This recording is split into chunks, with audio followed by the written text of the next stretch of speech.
So, internal versus external rotation. Everyone talks about external rotation to stabilize the hips and the knees in the squat.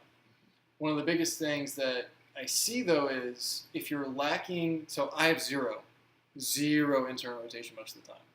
I sit at a desk a lot, I drink a lot of caffeine, it's finals week, that's how it is. And so I get really brutally tight, and the less internal rotation I have, the less stable I am trying to externally rotate. Yeah.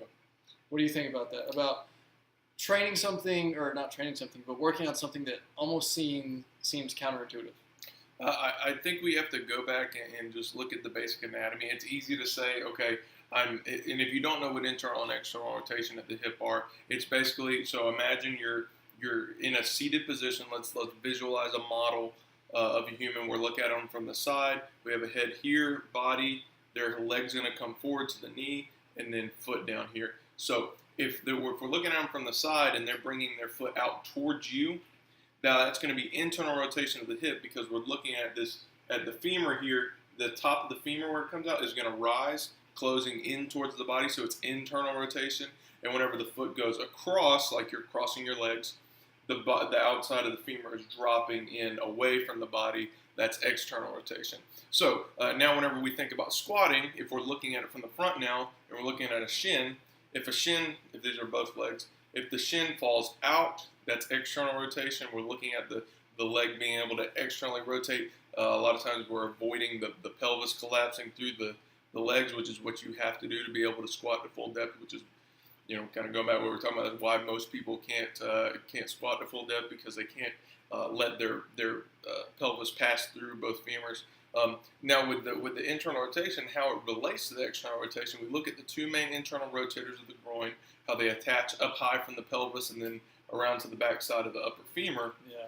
Well, whenever we take the leg into full flexion, and that's a short muscle, it's going to pull the leg in. Yeah, it's going to spin you inside. Yeah, because it does serve that function of being an external rotator, internal rotator, but also it's still a muscle. Whenever you try and pull it long and it doesn't want to go long, it's going to pull you into place. So we have to let those internal rotators be loose, even though it doesn't look like the same motion. We have to let those be loose to be able to still take the leg through the full range of motion. And I think you brought up a great point there, is when you look at what is your range of motion, loaded versus unloaded.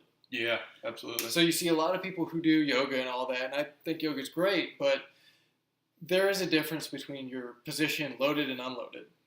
So if you've got I can move, I can do all this stuff, it's like, well, let's throw a bar on your back. Let's throw 135 pounds, which for most guys is pretty light.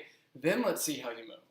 Yep. Then let's look at that. And I think that's where a lot of good band stuff comes in, because you can artificially load that area. Yeah, absolutely, because there is no doubt a difference between active and passive mobility. Yeah.